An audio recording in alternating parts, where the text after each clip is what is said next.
اللهم اجعل في قلبي نورا۔ 18 ستمبر 634 عیسوی کی رات تھی۔ خالد رضی اللہ تعالیٰ عنہ کو بتایا گیا کہ قلعے کے اندر سے ایک آدمی آیا ہے جو اپنا نام یونس ابن مرقس بتاتا ہے۔ وہ قلعے سے نہیں آیا۔ خالد رضی اللہ تعالیٰ عنہ نے کہا، اگر قلعے کے اندر سے ہی آیا ہے تو صاف نیت سے نہیں آیا، اگر باہر سے آیا ہے تو بھی اس کی نیت ٹھیک نہیں ہو سکتی، وہ رومیوں کا جاسوس ہوگا، اسے میرے پاس بھیج دو۔ وہ ایک جوان سال آدمی تھا، خوبرو اور پھرتیلا تھا۔ خالد رضی اللہ تعالیٰ عنہ کے 2 محافظوں نے اس کی تلاشی لی۔ اس نے کمر بند میں ایک خنجر اڑسا ہوا تھا جو اس نے چھپا کر نہیں رکھا تھا۔ یہ اس سے لے کر اسے خالد رضی اللہ تعالیٰ عنہ کے کمرے میں بھیج دیا گیا۔ حضرت خالد نے اسے سر سے پاؤں تک دیکھا، پھر اس پر نظریں جما دیں۔ سالار اعلیٰ مجھے شک کی نگاہوں سے دیکھ سکتے ہیں، اس جوان سال آدمی نے کہا۔ میں آپ کے دشمن کے قلعے سے آیا ہوں، آپ کو مجھ پر شک کرنا چاہیے۔ میرا نام یونس ابن مرقس ہے اور میں یونانی ہوں۔ آپ کی اور رومیوں کی جنگ کے ساتھ مجھے کوئی دلچسپی نہیں۔ یونان کے جوان خالد رضی اللہ تعالیٰ عنہ نے کہا، کیا یہ بہتر نہیں ہوگا کہ اپنے آنے کا مقصد فوراً بتا دو؟ مقصد میرا ذاتی ہے، یونس ابن مرقس نے کہا۔ اگر آپ یہ پورا کر دیں تو میں آپ کی مدد کر سکتا ہوں۔ تو میری مدد کیا کر سکتا ہے؟ میں آپ کو قلعے کے اندر پہنچا سکتا ہوں، یونس ابن مرقس نے کہا۔ پھر دمشق آپ کا ہوگا۔ تو قلعے سے نکلا کیسے؟ خالد رضی اللہ تعالیٰ عنہ نے کہا، میں کیسے یقین کروں کہ تو جھوٹ نہیں بول رہا؟ میں باب الشرق کے قریب فصیل سے رسا لٹکا کر اترا ہوں، یونس بن مرقس نے کہا۔ میرے آنے کا مقصد بھی سن لیں سالار اعلیٰ۔ دمشق میں یونانیوں کے 3-4 خاندان آباد ہیں۔ ایک یونانی لڑکی کے ساتھ میری محبت ہے۔ میں آپ کو بتا نہیں سکتا کہ ہم دونوں ایک دوسرے کو کس طرح چاہتے ہیں۔ آپ کی فوج نے دمشق کا محاصرہ کیا تو اس سے تھوڑی ہی دیر پہلے اس لڑکی کے ساتھ میری شادی ہو گئی۔ اتنے میں شہر میں شور اٹھا کہ مسلمانوں نے شہر کا محاصرہ کر لیا ہے۔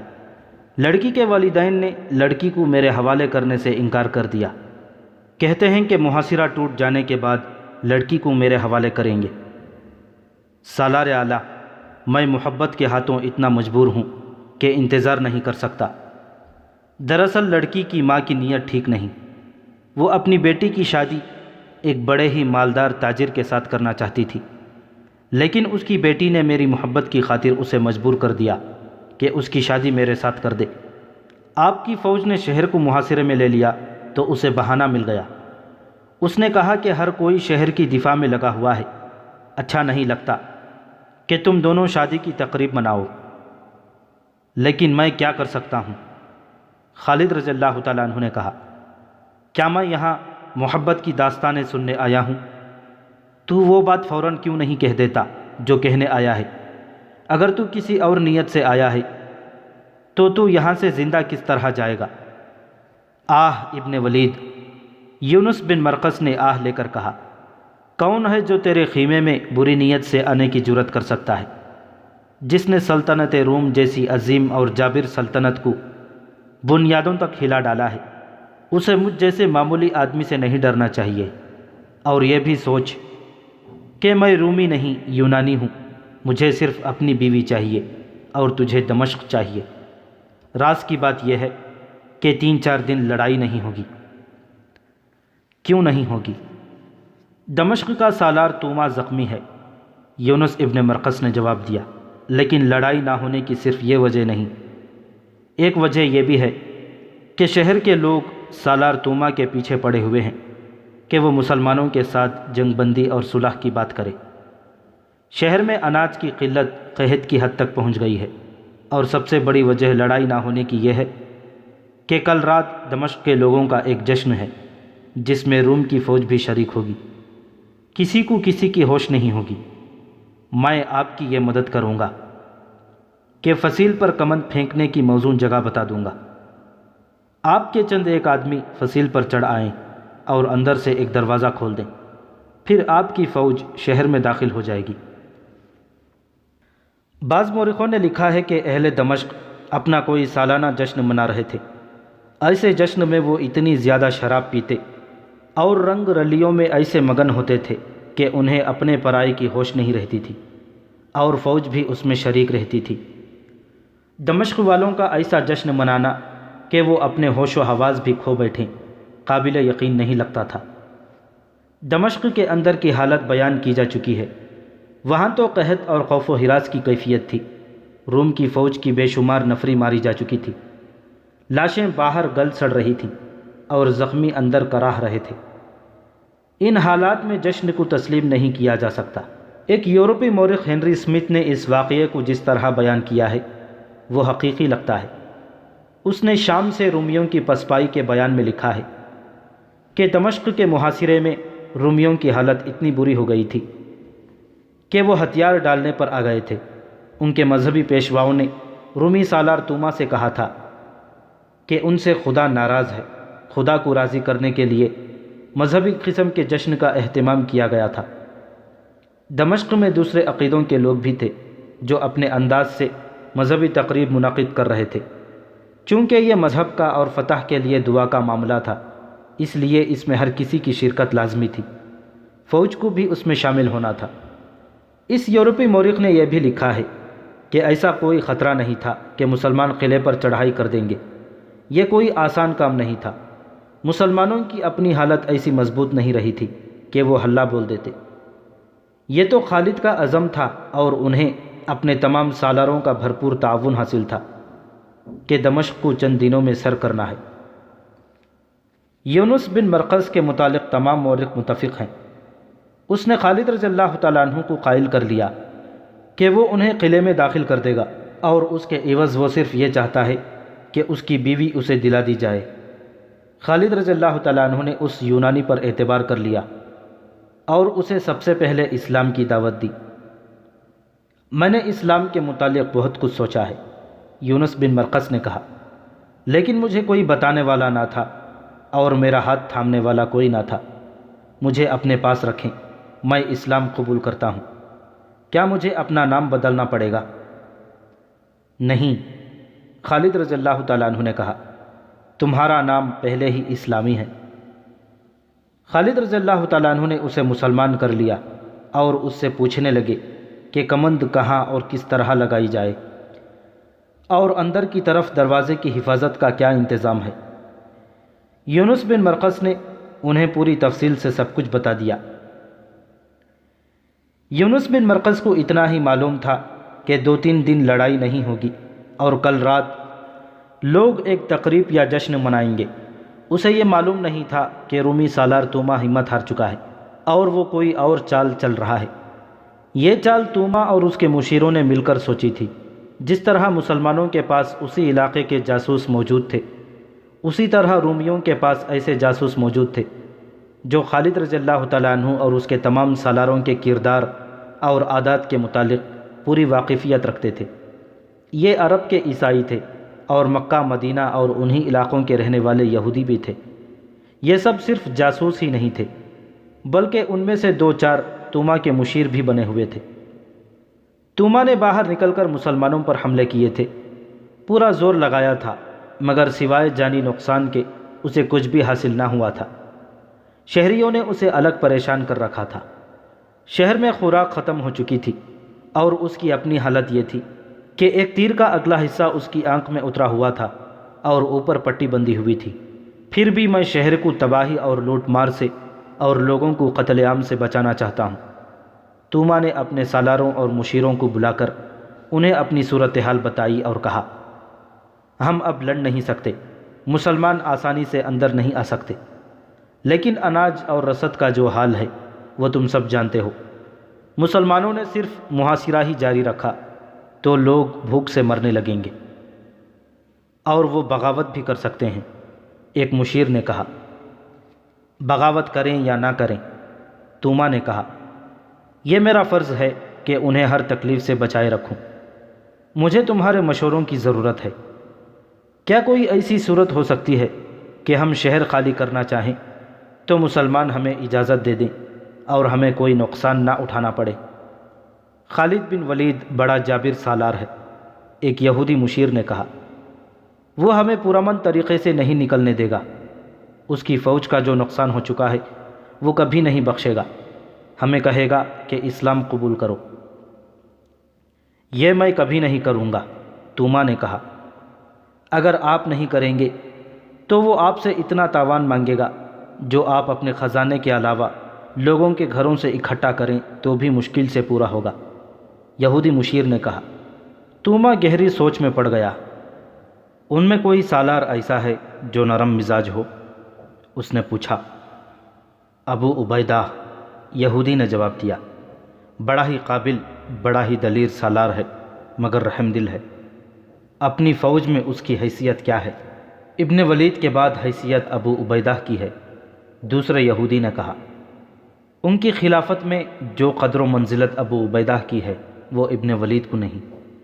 ابن ولید کا درجہ اس کے بعد کا ہے۔ تمام مسلمان، خود خلیفہ اور ابن ولید، ابو عبیدہ کا احترام کرتے ہیں۔ یہاں سے توما کے دماغ میں ایک فریب کاری آ گئی۔ یہودی اور عیسائی عرب مشیروں اور دانشوروں نے اس کی رہنمائی اور مدد کی، اور ایک منصوبہ تیار ہو گیا جو مختصر اس طرح تھا کہ توما ابو عبیدہ رضی اللہ تعالیٰ عنہ کے آگے اس شرط پر ہتھیار ڈالے گا کہ اسے، اس کی فوج اور شہر کے ہر باشندے کو جو شہر چھوڑ کر جانا چاہے، اسے اس کے مال و اسباب، عورتوں اور بچوں سمیت نکل جانے دیا جائے، شہر میں لوٹ مار نہ ہو۔ توما نے یہ فیصلہ کر لیا تھا کہ وہ جزیہ ادا کرے گا۔ یہ بھی طے پایا کہ خالد رضی اللہ تعالیٰ عنہ کو قبل از وقت پتہ نہ چلے۔ یہ منصوبہ اس بنیاد پر بنایا گیا تھا کہ ابو عبیدہ رضی اللہ تعالیٰ عنہ شہر کے اس دروازے باب جابیہ کے سامنے اپنے دستوں کے ساتھ تھے جو اس دروازے باب شرق کے بالمقابل تھا۔ دونوں دروازوں کے درمیان پورا شہر حائل تھا اور فاصلہ 1 میل سے کچھ زیادہ تھا۔ توما آسانی سے اپنے ایلچی ابو عبیدہ رضی اللہ تعالیٰ عنہ کے پاس بھیج سکتا تھا۔ توما نے یہ کانفرنس اس رات سے 2-3 راتیں پہلے منعقد کی تھیں جس رات یونس ابن مرقس خالد رضی اللہ تعالیٰ عنہ کے پاس آیا تھا۔ اگلی رات کا واقعہ ہے۔ خالد رضی اللہ تعالیٰ عنہ، قاقا اور ایک بڑے بہادر مجاہد مذعور بن عدی شہر پناہ کے دروازے باب شرق سے کچھ دور کھڑے تھے۔ ان کے ہاتھوں میں رسے تھے۔ دیوار کے ساتھ لگے 100 مجاہدین کھڑے تھے۔ یہ سارے لشکر میں سے چنے ہوئے نڈر اور ذہین مجاہدین تھے۔ یونس بن مرقس خالد رضی اللہ تعالیٰ عنہ کے ساتھ تھا۔ اسی نے خالد کو یہ جگہ بتائی تھی۔ وہ رسے کے ذریعے یہیں سے اترا تھا۔ حضرت خالد اپنی زندگی کا بہت بڑا خطرہ مول لے رہے تھے۔ وہ سپہ سالار تھے، انہیں اوپر نہیں جانا چاہیے تھا۔ پکڑے جانے کا امکان تھا، مارے جانے کا خطرہ تھا، لیکن اس خطرے میں وہ کسی اور کو نہیں ڈالنا چاہتے تھے۔ انہیں اعتماد تھا کہ ان کے نہ ہونے سے مجاہدین میں بددلی نہیں پھیلے گی اور ابو عبیدہ رضی اللہ تعالیٰ عنہ ان کی جگہ لے لیں گے۔ یہ فیصلہ پہلے ہی ہو چکا تھا کہ حضرت خالد کی غیر حاضری میں سالار اعلیٰ ابو عبیدہ ہوں گے۔ خالد رضی اللہ تعالیٰ عنہ نے اپنے ہاتھ سے کمند اوپر پھینکی۔ دیوار کی بلندی 13-14 گز تھی۔ کمند دیوار کے اوپر اٹک گئی۔ انہوں نے کچھ دیر انتظار کیا۔ دیوار پر کوئی حرکت نہ ہوئی، جس کا مطلب یہ تھا کہ اوپر کوئی نہیں۔ اگر کوئی تھا بھی تو اسے پتہ نہیں چلا تھا کہ دیوار پر کمند پھینکی گئی ہے۔ حضرت خالد نے اپنے آپ کو مزید خطرے میں یوں ڈالا کہ سب سے پہلے خود کمند کے ذریعے اوپر گئے۔ ان کے پیچھے قاقا اور مذعور اوپر گئے۔ اوپر کوئی بھی نہیں تھا۔ دیوار کا یہ حصہ شہر سے کچھ دور تھا۔ شہر کی آوازوں سے پتہ چلتا تھا کہ لوگ جاگ رہے ہیں اور کسی تقریب میں مصروف ہیں۔ خالد رضی اللہ تعالیٰ عنہ کو یقین آ گیا کہ یونس بن مرقس انہیں دھوکہ نہیں دے رہا۔ انہوں نے دیوار یعنی شہر کی فصیل کے ساتھ وہ 3-4 رسے باندھ کر نیچے لٹکا دیے جو وہ اسی مقصد کے لیے ساتھ لائے تھے۔ ان کے 100 مجاہدین میں سے 50 ان رستوں سے اوپر چلے گئے۔ یونس ابن مرقس بھی ان کے ساتھ گیا۔ وہ خالد رضی اللہ تعالیٰ عنہ کا گائیڈ تھا۔ خالد نے ان جان بازوں میں سے کچھ کو اس کام کے لیے دیوار پر بٹھا دیا کہ رومی فوج کے آدمی اوپر آ جائیں تو انہیں ختم کر دیں، لیکن خاموشی سے، تاکہ شہر میں کسی کو پتہ نہ چلے۔ ہر کام خاموشی سے کرنا تھا۔ حضرت خالد نے قاقا اور مذعور کو اپنے ساتھ رکھا اور 50 جانبازوں میں سے باقی کو اپنے ساتھ فصیل سے اتار کر لے گئے۔ جو ہی وہ دیوار سے اترے انہیں کسی کی باتیں سنائی دیں۔ رومی سپاہی یونس بن مرقس نے خالد رضی اللہ تعالیٰ عنہ کے کان میں سرگوشی کی، میں ان کی زبان سمجھتا ہوں، انہیں ان کی زبان میں رعب سے کہو کہ جلدی چلو۔ حضرت خالد نے یونس بن مرقس سے کہا اور اپنے جانبازوں سے کہا، تلواریں نکال لو اور اتنی تیزی سے وار کرنے ہیں کہ رومیوں کو منہ سے کوئی آواز نکالنے کی مہلت نہ ملے۔ یونس ابن مرقس نے فوجی افسروں کی طرح بڑے رعب سے رومی سپاہیوں کو بلایا۔ ان کے آنے تک خالد رضی اللہ تعالیٰ عنہ کے جانباز گھیرے کی ترتیب میں ہو گئے۔ رومی سپاہی کم و بیش 40 تھے۔ وہ دوڑے آئے، رات کا وقت تھا، چاند آدھی رات کے لگ بھگ افق سے اٹھتا تھا۔ جب رومی سپاہی آ رہے تھے اس وقت چاند شہر کی فصیل سے اوپر آ گیا تھا۔ رومی سپاہی خالد کے جانبازوں کو اپنے آدمی سمجھے ہوں گے۔ وہ قریب آئے تو مسلمان جانباز تلواروں سے ان پر ٹوٹ پڑے۔ ان میں سے 7-8 تو تلواریں نکالیں اور مقابلے کی کوشش کی، لیکن مارے گئے، مگر خاموشی ٹوٹ گئی۔ 2-3 رومی سپاہیوں نے زخمی ہوتے ہی بڑی اونچی آوازوں میں شور بپا کیا کہ مسلمان قلعے میں داخل ہو گئے ہیں، اب دروازہ فوراً کھلنا چاہیے۔ خالد رضی اللہ تعالیٰ عنہ نے کہا، رومی فوج کو آنے میں زیادہ وقت نہیں لگے گا، میرے پیچھے آؤ۔ جہاں دروازہ تھا وہاں دیوڑی تھی۔ حضرت خالد اپنے جانبازوں سے آگے تھے۔ وہ دوڑتے ہوئے دروازے والی دیوڑی میں گئے۔ وہاں صرف 2 رومی سپاہی تھے جن کے ہاتھوں میں برچھیاں تھیں۔ وہ شور سن چکے تھے، اس لیے مقابلے کے لیے تیار تھے، لیکن خالد رضی اللہ تعالیٰ عنہ نے انہیں مقابلے کی زیادہ مہلت نہ دی۔ ایک کو خالد نے اور دوسرے کو قاقا نے مار ڈالا۔ دروازہ کھولو، خالد رضی اللہ تعالیٰ عنہ نے حکم دیا، اور زیادہ آدمی باہر تیار رہو، رومی آ رہے ہیں۔ دروازے کے اندر کی طرف بڑے وزنی تالے لگے ہوئے تھے اور بڑی زنجیریں باندھ کر دروازے کو مستحکم کیا ہوا تھا۔ بڑی مشکل سے تالے توڑے گئے اور زنجیریں بھی اتار دی گئیں۔ خالد رضی اللہ تعالیٰ عنہ نے دروازے کھول کر باہر نکلے۔ ان کے باقی 50 جانباز باہر کھڑے تھے۔ خالد رضی اللہ تعالیٰ عنہ نے انہیں اندر بلایا اور کہا کہ وہ دروازے کے باہر پھیل کر مقابلے کے لیے تیار رہیں، رومی فوج آ رہی ہے۔ اس کے ساتھ ہی اس دروازے کے سامنے جو دستے تھے انہیں خالد رضی اللہ تعالیٰ عنہ تیاری کا حکم دے آئے تھے، اور یہ حکم بھی کہ دروازہ کھلتے ہی طوفان کی طرح دروازے میں داخل ہو جائیں۔ دروازہ کھلتے ہی یہ دستے طوفان کی طرح دروازے میں داخل ہونے لگے۔ چاند اب اور اوپر آ گیا تھا، اپنے پرائی کی پہچان میں سہولت پیدا ہو گئی تھی۔ ادھر سے رومی فوج کا ایک دستہ باب شرق کی طرف آ رہا تھا۔ یہ مسلمانوں کی طوفانی لپیٹ میں آ گیا اور ذرا ہی دیر میں یہ دستہ لاشوں میں تبدیل ہو گیا۔ دمشق کی تمام تر رومی فوج فصیل کی طرف دوڑی، اور جن دستوں کو جن دروازوں کی ذمہ داری دی گئی تھی وہ تقسیم ہو کر ان دروازوں کے سامنے چلے گئے۔ سارے شہر میں بھگدڑ مچ گئی۔ شہری پہلے ہی ڈرے ہوئے تھے، وہ بھاگ نہیں سکتے تھے، دروازے بند تھے۔ وہ اپنی قیمتی چیزیں ادھر ادھر چھپا رہے تھے۔ عورتوں کا یہ عالم تھا کہ چیختی چلاتی تھیں، ہمارے آدمی بے غیرت ہیں۔ عورتوں کی چیخ نما آوازیں سنائی دینے لگی، ہمارے آدمی ہمیں مسلمانوں سے نہیں بچا سکتے، ہمارے آدمی بزدل ہیں، اپنی جانیں بچاتے پھر رہے ہیں۔ عورتوں کی اس تانا زنی نے دمشق کے جوانوں کو گرما دیا۔ وہ تلواریں اور برچھیاں لے کر نکل آئے۔ اس طرح رومی فوج کو سہارا مل گیا، لیکن خالد رضی اللہ تعالیٰ عنہ کے دستے رومیوں پر حاوی ہو چکے تھے۔ مسلمان محاصرے سے تنگ آئے ہوئے تھے۔ وہ دمشق کو فتح کرنے کے لیے قہر اور غضب سے لڑ رہے تھے۔ تقریباً تمام مورخوں نے لکھا ہے کہ خالد رضی اللہ تعالیٰ عنہ نے ایسا دانستہ طور پر کیا تھا، یا ان کے پاس اتنا وقت نہیں تھا کہ انہوں نے دوسرے دروازوں پر جو سالار متعین کیے تھے انہیں نہ بتایا کہ آج رات وہ کیا کرنے والے ہیں۔ حضرت خالد نے ابو عبیدہ رضی اللہ تعالیٰ عنہ کو اطلاع نہ دی کہ وہ بہت بڑا خطرہ مول لے رہے ہیں۔ کسی بھی تاریخ میں اس سوال کا جواب نہیں ملتا کہ حضرت خالد نے ایسی غلطی کیوں کی تھی۔ ابو عبیدہ رضی اللہ تعالیٰ عنہ وہاں سے بہت دور تھے۔ انہوں نے شہر میں شور سنا تو کہنے لگے کہ رومیوں نے کسی دروازے سے باہر جا کر اس دروازے والے مسلمان دستوں پر حملہ کیا ہے۔ رومی ایسے حملے پہلے بھی کر چکے تھے۔ دوسرے دروازوں والے مسلمان سالار بھی غلط فہمی میں رہے۔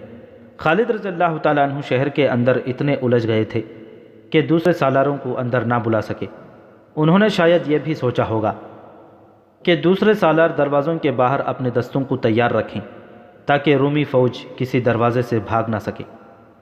یہ بھی ذہن میں رکھیں کہ مسلمان دستے شہر کی فصیل اور دروازوں کے قریب نہیں تھے، وہ فصیل سے کم از کم 1 میل دور تھے۔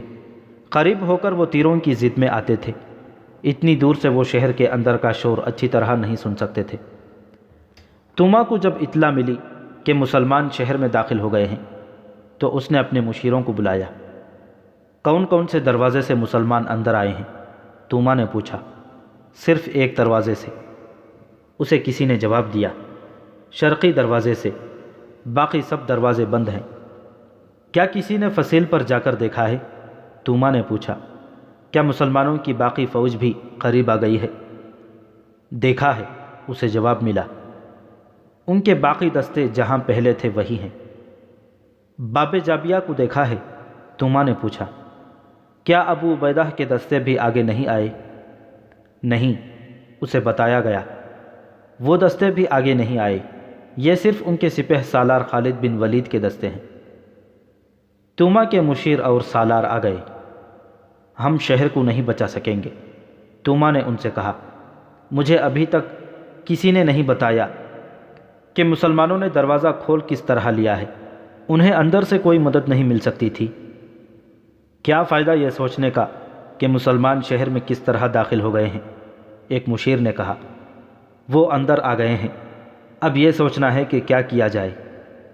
اسی منصوبے پر عمل کیا جائے جو ہم نے پہلے سوچا تھا، ایک اور مشیر نے کہا۔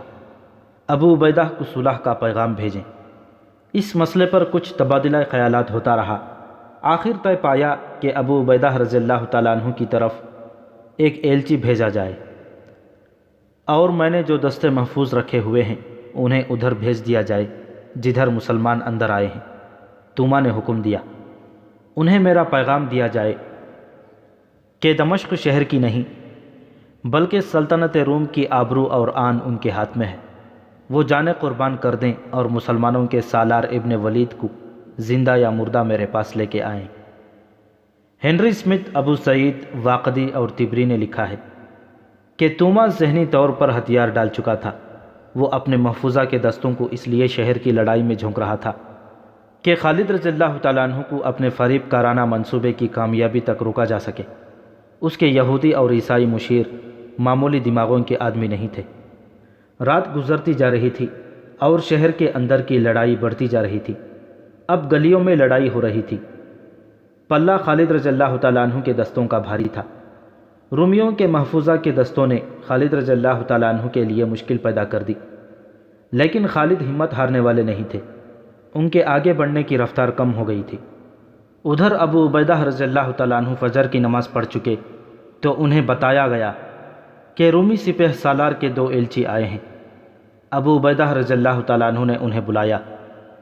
کیا تمہارے سالار کے ابھی ہوش ٹھکانے نہیں آئے؟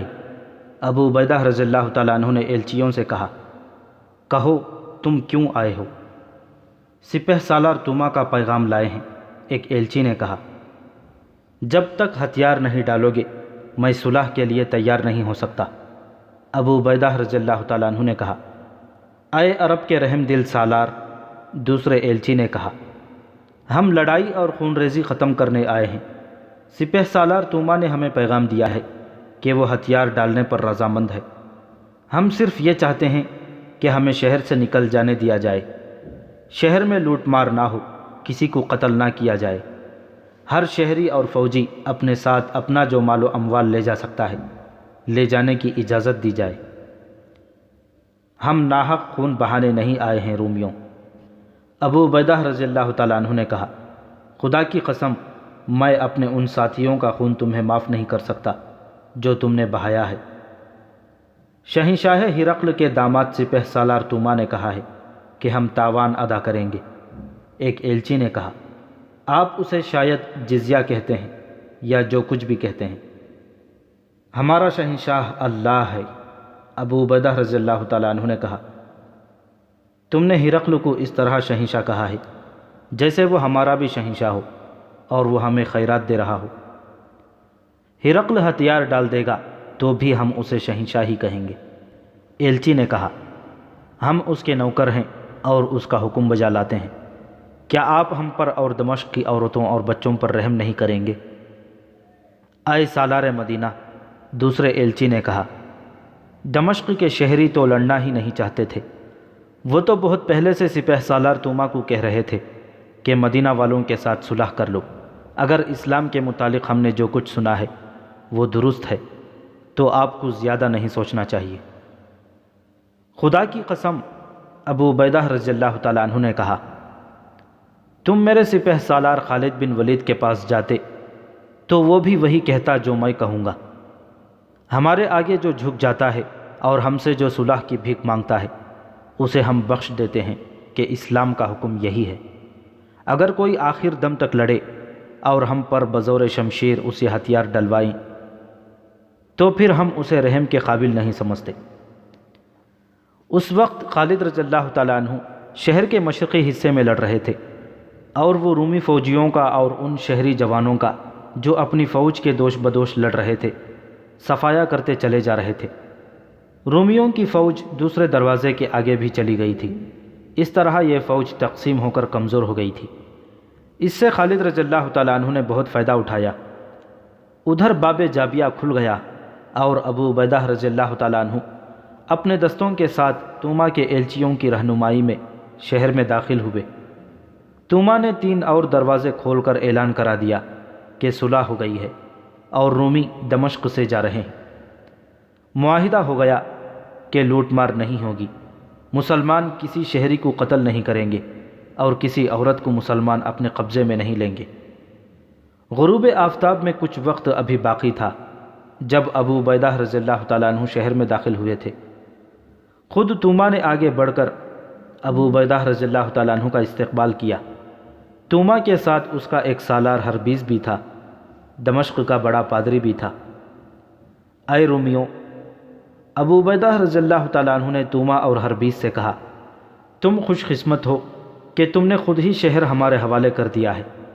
اس سے تم نے اپنے آپ کو، اپنی فوج اور اپنی شہریوں کو بہت بڑی ذلت سے بچا لیا ہے اور تم نے اپنے مال و اموال کو بھی بچا لیا ہے۔ اور یہ شور کیسا ہے؟ کیا کہیں لڑائی ہو رہی ہے؟ لوگ صلح کی خوشی سے شور و غل مچا رہے ہیں۔ توما نے جھوٹ بولا، وہ دیکھیں میری فوج دیوار کے ساتھ کھڑی ہے، سب کے ہتھیار زمین پر پڑے ہیں۔ اس وقت خالد رضی اللہ تعالیٰ عنہ شہر کے اس حصے پر غالب آ چکے تھے جس میں رومی فوج کے 2-3 دستوں نے ان کا مقابلہ کیا تھا۔ اب حضرت خالد بچ بچ کر آگے بڑھ رہے تھے۔ وہ حیران تھے کہ شہر کی باقی فوج ان کے مقابلے کے لیے کیوں نہیں آ رہی۔ اسے خالد رضی اللہ تعالیٰ عنہ پھندا سمجھ رہے تھے۔ اسی خطرے کے پیش نظر وہ محتاط ہو کر آگے بڑھ رہے تھے۔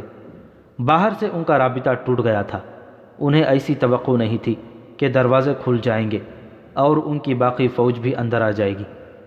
خالد رضی اللہ تعالیٰ عنہ اپنے آپ کو بڑی ہی خطرناک صورتحال میں پھنسا ہوا محسوس کر رہے تھے۔ دمشق کے وسطی حصے میں شہر کا بڑا گرجا تھا جو کلیسائے مریم کہلاتا تھا۔ ابو عبیدہ رضی اللہ تعالیٰ عنہ کو وہاں لے جایا جا رہا تھا۔ وہ گرجے کے قریب پہنچے ہی تھے کہ خالد رضی اللہ تعالیٰ عنہ اپنے محافظوں کے ساتھ ادھر آ نکلے۔ انہوں نے ابو عبیدہ رضی اللہ تعالیٰ عنہ کو ایسے پرامن انداز سے توما وغیرہ کے ساتھ دیکھا کہ ان کی تلواریں نیاموں میں تھیں تو خالد بن ولید پریشان ہو گئے۔ ابو عبیدہ رضی اللہ تعالیٰ عنہ نے حضرت خالد اور ان کے محافظوں کو دیکھا۔ خالد کے ہاتھ میں تلوار اور ڈھال تھی، تلوار خون سے لال تھی، دستے تک خون گیا ہوا تھا۔ خالد پسینے میں نہائے ہوئے تھے اور ان کے کپڑوں پر خون کے بے شمار چھینٹیں اور دھبے تھے، ان کا سانس پھولا ہوا تھا۔ خالد رضی اللہ تعالیٰ عنہ کے محافظوں کی بھی حالت ویسی ہی تھی۔ اس میں کوئی شک نہیں تھا کہ خالد لڑتے ہوئے یہاں تک پہنچے ہیں۔ محافظوں کے پاس برچھیاں تھیں جن کی انیاں جیسے خون میں سے نکالی گئی ہوں۔ خالد اور ابو عبیدہ رضی اللہ تعالیٰ عنہ مجمعین ایک دوسرے کو حیرت زدگی کے عالم میں دیکھتے رہے۔ ابو سلیمان، ابو عبیدہ رضی اللہ تعالیٰ عنہ نے آخر سکوت توڑا اور خالد رضی اللہ تعالیٰ عنہ سے کہا، کیا تو اللہ کا شکر ادا نہیں کرے گا کہ اس کی ذات باری نے یہ شہر ہمیں عطا کر دیا ہے اللہ نے صلح منظور کرنے کی سعادت مجھے عطا فرمائی ہے۔ ان لوگوں نے بغیر لڑے میرے آگے ہتھیار ڈال دیے ہیں، پھر تو کیوں خون ٹپکاتی تلوار اپنے ہاتھ میں لیے پھرتا ہے؟ میں نے انہیں شہر سے اپنے مال و اموال لے جانے کی اجازت دے دی ہے۔ ابو عبیدہ خالد رضی اللہ تعالیٰ عنہ نے کہا، کون سی صلح کی بات کرتے ہو؟ کیا تو دیکھ نہیں رہا کہ میں نے لڑ کر یہ شہر حاصل کیا ہے؟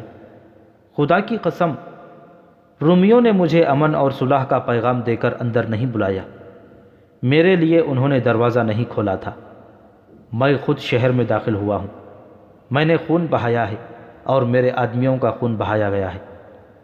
میں رومیوں کو یہ حق نہیں دے سکتا کہ یہ خیر و عافیت سے شہر سے نکل جائیں۔ ان کے شہر کا خزانہ اور جو کچھ شہر میں ہے وہ ہمارا مال غنیمت ہے، اور میں نہیں سمجھ سکا کہ یہ صلح کس نے کی اور کیوں کی۔ ابو سلیمان ابو عبیدہ رضی اللہ تعالیٰ عنہ نے کہا، میں اور میرے دستے پرامن طریقے سے شہر میں داخل ہوئے ہیں، دیکھ شہر کے دروازے کھل گئے ہیں، اگر تو میرے فیصلے کو رد کرنا چاہے تو کر دے، لیکن یہ سوچ کہ میں دشمن کے ہتھیار ڈالنے پر اسے بخشش کا وعدہ دے چکا ہوں۔ اگر یہ وعدہ پورا نہ ہوا تو رومی کہیں گے کہ مسلمان وعدوں کے کچے ہیں، اس کی ضد اسلام پر بھی پڑے گی۔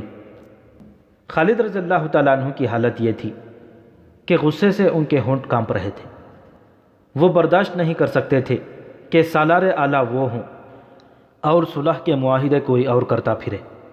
ابو عبیدہ رضی اللہ تعالیٰ عنہ اپنی بات پر اس طرح اٹے ہوئے تھے کہ انہیں پرواہ ہی نہیں تھی کہ خالد رضی اللہ تعالیٰ عنہ خلیفہ کی طرف سے سالار اعلیٰ مقرر کیے گئے ہیں۔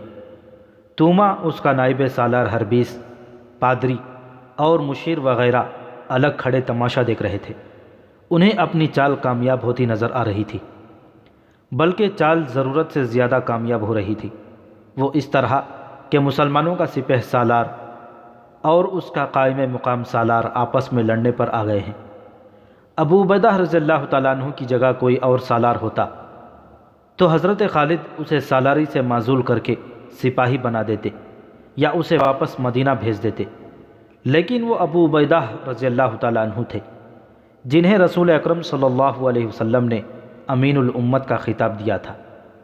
انہیں الاسرم بھی کہتے تھے کیونکہ ان کے سامنے کے دانت احد کی جنگ میں شہید ہو گئے تھے۔ مشہور مورخ ابن قتیبہ اور واقدی نے لکھا ہے کہ رسول اللہ صلی اللہ علیہ وسلم کو ابو عبیدہ رضی اللہ تعالیٰ عنہ سے خاص محبت تھی۔